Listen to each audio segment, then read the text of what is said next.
बघा मित्रांनो, 8 under root 3 under root 81च्या स्क्वेअरच्या अंडर रूट 3 आहे. ऑप्शन दिलेले आहेत 11, 8, 3, 9. बिलकुल 15 सेकंदाचा आहे. काल NTPCच्या फर्स्ट शिफ्टला आलेला प्रश्न आहे. बिलकुल 15 सेकंदात सोडवायचा, काही भीती नाही आहे इथं.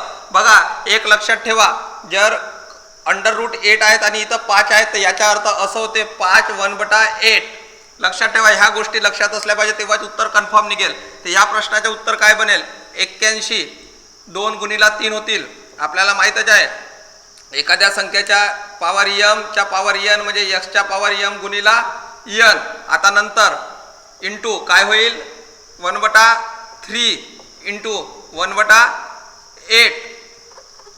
आता काय होते? 3 3 कॅन्सल, 2 ला 8 नी कॅन्सल केलो, 4 आला. 81च्या पॉवर 4 आला. आता लक्षात घ्या 11 आणि 8 कटूनच गेले, कारण 11ला 2 वेळा 11ला किती वेळा कोणत्या संख्येच्या पॉवर आहे पाहायचे आपल्याला. 3 आणि 9 ह्या गोष्टीचा प्रश्न उत्तर आलेला आहे बरोबर. पण आता कोणती गोष्ट आहे पहा, 3 ला 4 वेळा गुणा म्हणजे तुमचे उत्तर काय होईल? 81 होईल. म्हणजे या प्रश्नाचं उत्तर काय आहे? तर 3. लक्षात आलं?